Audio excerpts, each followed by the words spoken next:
Hello everyone, welcome to our channel. Are you interested in horror stories? So this video is for you. Today we explore real-life horror stories, where we delve into the spine-chilling encounters shared by our brave viewers. Prepare yourselves for a journey into the depths of terror, and today we have a collection of hair-raising tales that will make your blood run cold. Let's begin, shall we? Guys, it's time to delve into Elisa Lam's death. Elisa Lam's death is a well-known tragic case that attracted a lot of attention and conjecture. Elisa Lam's death is in fact a true horror story that captivated the public's interest and prompted a lot of inquiries about what actually transpired. This is how the case was described. Visiting Los Angeles in January 2013 was Canadian student Elisa Lam, age 21. She made a reservation at the Skid Row neighborhood's notoriously bad Cecil Hotel. However, the events that took place while she was there shocked the entire globe. Visitors to the Cecil Hotel started noticing low water pressure and a strange taste in the water in February 2013. The hotel personnel looked into the rooftop water tanks out of concern. They were horrified to find Elisa Lam's lifeless body floating in one of the tanks. Elisa Lam's death was surrounded by mysterious, frightening events. A few days prior to going missing, she was seen acting abnormally in the hotel elevator, according to surveillance footage that the police have made public. She could be seen on the video chatting to someone or something outside the elevator, touching a number of buttons and making odd hand gestures. This video swiftly gained popularity and confused and frightened people.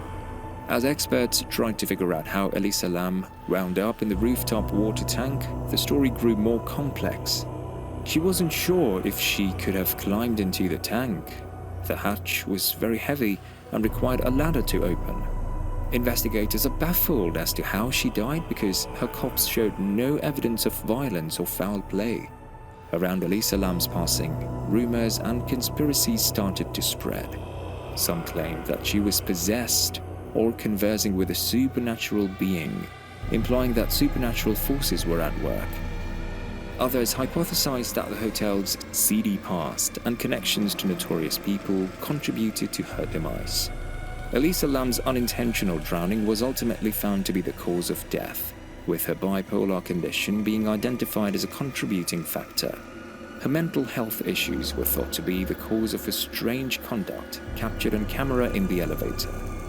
But there is still plenty that is unclear about the case, leaving many concerns unanswered. Elisa Lam's passing turned into a parable for urban legends, internet research, and the seedy side of the city. It sparked discussions about mental health, hotel security, and the unsettling aspect of her last seconds as shown on security tape. The case of Elisa Lam is nevertheless a terrifying reminder of how occasionally reality may resemble the spookiest horror novels, leaving us with a mystery that persists in our collective memory. Next, we explore an exorcism in Indianapolis. The exorcism case in Indianapolis is a reference to a string of occurrences in 2014 involving a family in Indiana who claimed to be plagued by paranormal forces. The exorcism case is described here. Latoya Ammons lived with her 3 kids in a rental home on Carolina Street in Indianapolis in 2014. According to their accounts, they went through a number of unsettling events that they thought were the result of demonic possession. Strange noises, voices from nowhere, unexplained footsteps, furniture that moved on its own, and children levitating were among the recorded instances. Along with speaking in deep voices, having superhuman power, and acting extremely aggressive, Latoya Ammons and her family claimed to have seen the kids. The media focused on these worrying incidents, which triggered a local authority investigation.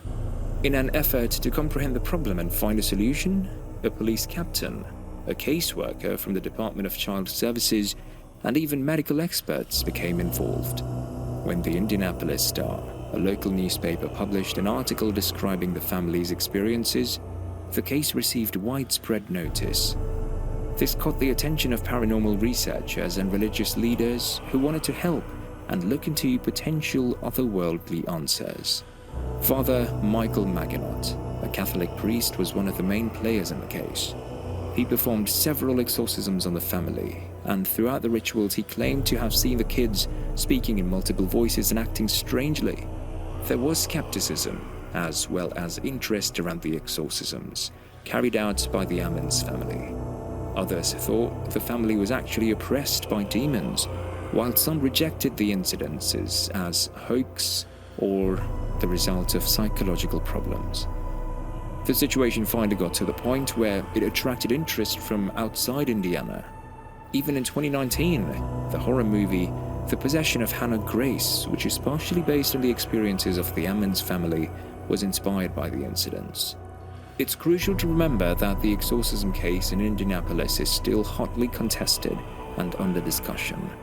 According to skeptics, the incidents may have been caused by environmental conditions, mental health problems, or a combination of both.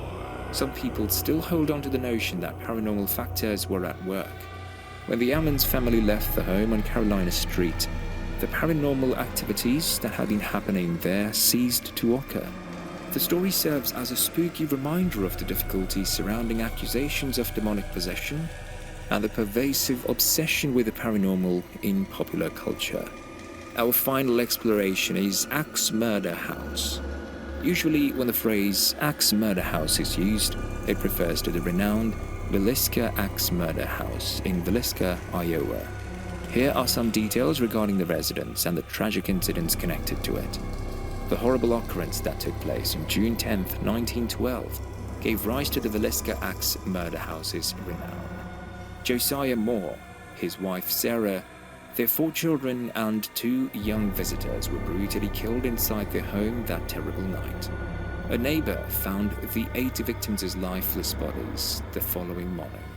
The killings captured the nation's attention and shocked the small community. The killings were the subject of a thorough investigation, but neither arrests nor conclusive leads were made. A horrifying scene was visible at the crime scene. Bed sheets had been placed over the bodies of the victims who had been killed with an axe. The town of the country were left scarred by the tragedy as a result of the murder's unsolved mystery and lack of closure. The Villisca Axe Murder House developed a reputation as a haunted place throughout time. Reports of strange events and paranormal activity started to surface. Visitors reported hearing voices, footsteps, and laughter coming from inside the house. Some even claimed to have run into eerie figures or sensed an unnerving presence.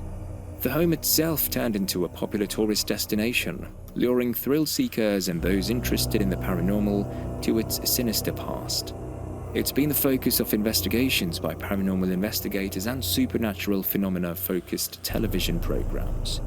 Although the property has a reputation for being haunted, it's crucial to remember that paranormal activity claims are still unproven and conjectural. However, those who are interested in real crime and the paranormal are still intrigued and unnerved by the Villisca Axe Murder House.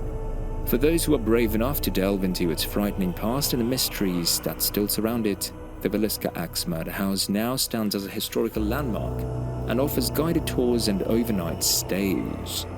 In conclusion, the cases of Elisa Lam's death, the exorcism in Indianapolis, and the Axe Murder House in Villisca each leave us with a sense of intrigue, fear, and unanswered questions.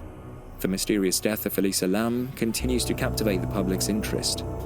Although it was concluded that she drowned accidentally, the circumstances of her passing and the odd conduct seen on security footage remain puzzling and upsetting.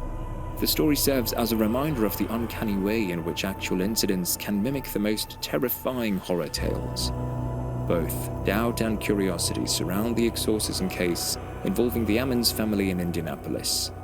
Investigations and disputes about the family's allegations of demonic possession and paranormal activity were heated. While some explain the incidents away with mental health difficulties or other theories, some think that paranormal forces were at work. The Axe Murder House in Villisca serves as a terrible reminder of a prior crime that's never been solved.